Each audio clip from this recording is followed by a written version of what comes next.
Okay, welcome back to Mesechet Kinim. This is an explanation in part of the first Mishna of the first parak.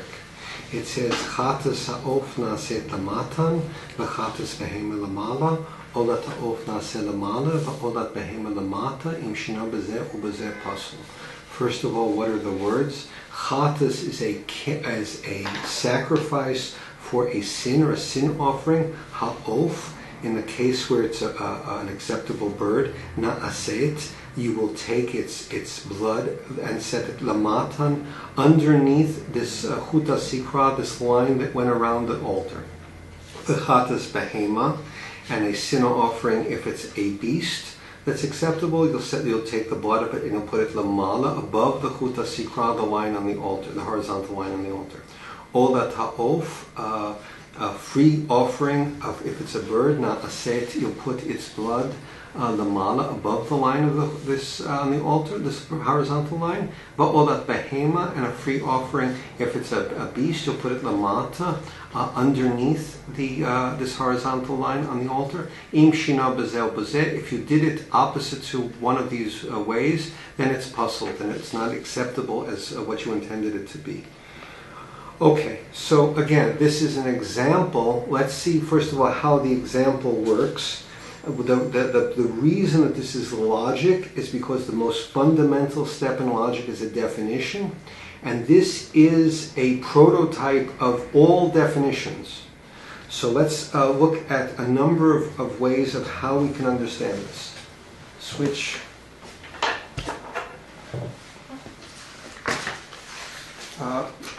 Famous pedagogical tool, everybody knows it. We're going to have a chart of nests. Okay, and so what we said is we can have a chatas, which is a sin offering, or you can have an ola, which is a free offering, and you could have an oaf, which is a bird, or you can have a behema, which is a beast. So we said, easy number, birds fly, olat ha'of, you put the blood above. Olat ha'behema, you put it below. And then you just continue. And you see, there's the complete chart. Let's read it again and see if this is correct. It says, Chatas ha'of na'aset lamatan, Chatas ha'of na'aset lamatan down, and Chatas behema lamala up. V'olas ha'of, na'aset lamala. V'olas behema, na'aset lamata. Im shina b'zeh b'zeh pasul. So that's a classical decision table for looking at that you have a complete definition. You should know in logic, if someone says there's only one kind of a sacrifice, or there's only one thing you can use for a sacrifice, or there's only one material that you can use for a specific technology, there's only one way that you can use it, the definition is incomplete. A fundamental definition in this world always includes choices, always includes substitutions, and always includes operations. Okay, so absolute statements that ignore having this kind of variability are incomplete. That's the first thing you have to understand in logic. Now, there's an easier way to understand this definition of individuals. So let's switch the page and go on to an easier way to see this that we're going to use in subsequent diagrams. The reason that I'm switching the method is because, of course, there are two different diagrams, as there's two of everything, and I find this is easier because it shows you the procedure of how you do this. So we have nests. This is the definition. And the nest can be of chatas or of ola, the individual in the nest, which is sin or free. Now, the chatas can be an oaf or a behema. It can be a bird or beast. And the ola can be a bird, oaf, or a behema or beast. And then we simply say olas ha'of was up and olas ha'behema was down. And chatas ha'of is the reverse, is down, and chatas ha'behema is up. And then, of course, if you did something else, it's wrong. So if you did it up here, that's no good. And if you did it down here, that's no good. And if you did it down here, that's no good. And if you did it up here, that's no good. And the reason I'm showing you this is because the way that you can prove to yourself the logic is to build a binary tree, or a tree of however many branches of possibilities you have, and work out all of the possibilities. Okay, so let's look at a story, just a story to understand in the example of Korbanot, because we're here, why this sort of thing makes sense. Okay, so let's take the example, somebody does a sin. Okay, and the sin by definition is that they thought something was going to work and it turned out to be a total loss. That's a sin. Okay? And now they say, look, I'd really like to at least not feel that it's a total loss. I'd like to get some satisfaction out of this. So if at least in the fact that it brought me to recognize that it's a sin, maybe I can get some minor reward for the recognition. Okay? So you have, in a sin, an oaf is a bird. A bird is like a pigeon or a dove. It's something that every poor person can afford. You put some crumbs under a box and with a stick, and the pigeon comes in and pecks at the crumbs, and the box falls down, and you give the kid a couple of coins, and the kid will bring you one. So everybody can bring a bird. A bird is a way to say a poor person's offering. A beast is a rich guy goes to a shepherd, gives me a nice fat sheep, and says, because it would be embarrassing for me to bring this little poor bird. Okay, so an oaf, a bird is a language of an example of a poor person, and a beast is that of a wealthy person. So, person does a sin. If they're a poor person, they what happens to this the blood of the bird? It goes down at the bottom of the altar.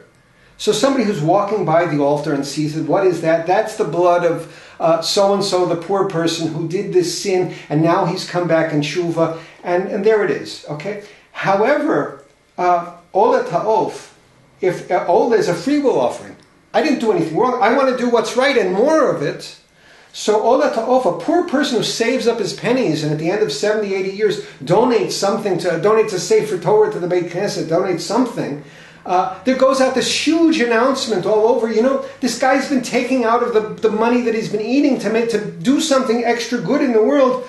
Ola Ta'of, the blood of it is above, it's way at the top. So from a far distance you can see, what is that at the top of the altar? That's the blood of the free will offering of Ploni, the poor person, and that's a big event. But a rich person, that's something else.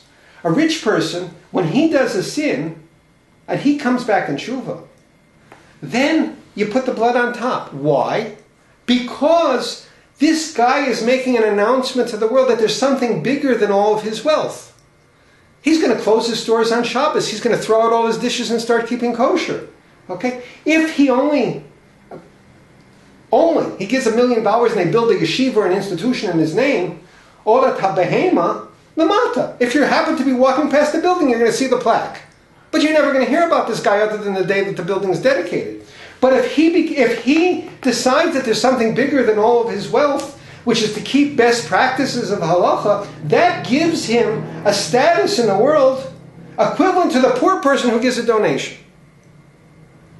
Okay? So you can understand, coming back here, you can understand the definitions as an analogy to what happens. From the perspective of a poor person and a rich person, a poor person who gives a free will offering, that gives him a tremendous advertisement. A poor person who recognizes that he's made an error, he can fix it and there doesn't have to be a big advertisement for him.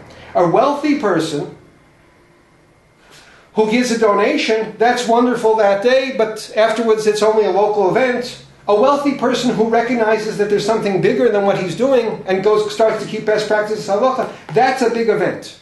Okay, this is not what fundraisers go around advertising. Before the rich guy signs the check, they should know, there's something bigger than the check you're going to give. Close your stores on Shabbos. Why don't you throw your dishes out and start keeping kosher? Okay, because that's really much more important than the size of the check that you're giving today. Okay, tell you a different kind of story, because again, these are examples that are more relevant from the time of the Mishnah. So what would an example be today? Wonderful story. I once heard from Professor Arnold Siegert, who was a physics professor, and he claimed to have been the last Jew to receive a doctorate from Werner Heisenberg.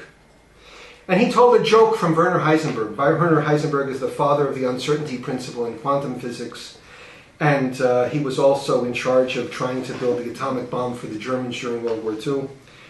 And his joke went like this: there are some systems which, in physics, the way you model them is that they're going from order to disorder. These systems are usually called thermodynamics. There are lots of things that work according to this model. There are engines and refrigerators and air conditioners, and all kinds of things work according to the rules of thermodynamics, which is a model of going from order to disorder. There are other systems which go from disorder to order. Those systems are things like cosmology and evolution. And so Heisenberg's joke, according to Professor Sigurds et al., was that there must be a higher order to tell you when to choose which model. The corollary to this is that in the debates between Einstein and others about what the direction of what was then modern physics was supposed to go, Einstein makes a remarkable statement against statistics, and he says God doesn't play dice with the universe. And we may eventually know enough about physics to prove that Einstein was right, but the corollary to Einstein seems to account for all of human history. Mankind seems to play dice with God. The universe plays dice with God, and the reason that we have such a wealthy accumulation of a Masoret, of Torah, of technology, of all kinds of things, is because people along the way, through all kinds of processes, some of them seemingly accidental, have noticed things and have had the good sense to pass those observations on to others. Okay? That's the first part of the Mishnah, where we talked about the definition of individuals. So, climbing up to what is the next order of complexity and logic beyond defining individuals, you have defining groups of individuals. And there are two different kinds of groups. You can have a group of things which are homogeneous, which are the same, and you can have a group of things which are different. And this is exactly what the Mishnah is going to give us. And it says, Seder Kinim, the order of nest, kachu, this is the way it is, ha-cholva, a ken cholva, a nest which is obligatory, echad chatas ve'echad ola. It has one, we're only going to talk about birds from now on, so it has one bird which you're going to bring for a sin offering, and one bird which you're going to bring for a free will offering. B'nedorim u'nedavot, in the case of vows or of gifts, kulan olot, all of the birds in the group are going to be brought as free offerings. Ezehu nedava, who in the masculine is, Ezehu neder, who in the masculine is a vow. What is a vow? And then the grammar is masculine. Ha'omer, when he says, Hare alai ola, that I have the obligation to bring a free will offering. The Ezehi nidava, and in the grammar of feminine, what is this free offering? Ha'omer hare zu ola, where it said that this specific bird is going to be the free offering.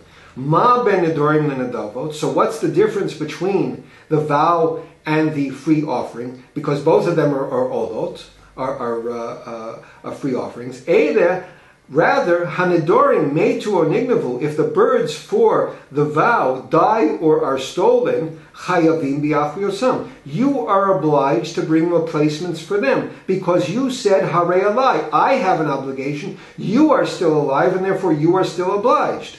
Unedavot metu or nignavu. But in the gifts, if those are die or are stolen, ein chayavim bi'akram, you do not have any requirement to replace them, because what you said is, this bird is going to be my free will offering. And if this bird dies or is stolen, there's no way to bring it again.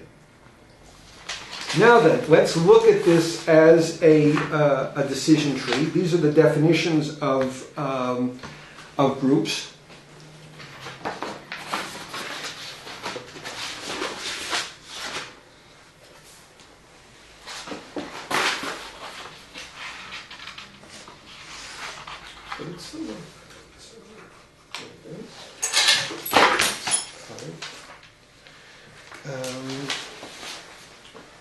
We have an obligatory. Don't worry about that. we have an obligatory offering, which is a chatas and an olah. For my purposes of notation, it's two birds which have a dependency between them. Okay? Now, what you should understand about this is that there are really two kinds of obligatory offerings, which we're going to see. There's an obligatory offering where I say which is the chatas and which is the olah, and that's going to cause me problems. Or there's a group where I say these two birds are my ken chova, my obligatory offering. This may remind some people who know physics of the way Feynman describes fermions and bosons, but we'll leave that aside now. In vows or in gifts, they're all olot. Okay? Now, to draw out the chart of this, in vows we replace them, and in gifts we don't replace them. Okay, so let's now look at nests groups. Maybe I should switch this to groups. And we have two different kinds. We have an obligatory nest, and we have things which we're going to call vows or gifts. Now, an obligatory nest, if it dies or is stolen, then you have to replace it, and this just keeps going. A vow, because you said me, if it dies or is stolen, you have to replace it. A gift, if it dies or is stolen, that's it. You don't have to do anything. Now, the reason I'm showing you this diagram is simply to compare that when you diagram out combinations, some combinations, like we saw in the definition, work out very symmetric. And some combination gives you trees which can be highly, highly asymmetric. And that's something you have to get used to when you make combinations. Okay, there's no trick around that. It's helpful if you can visualize, understand which kind of groups you're looking at. Okay, that's essentially the end of this lecture.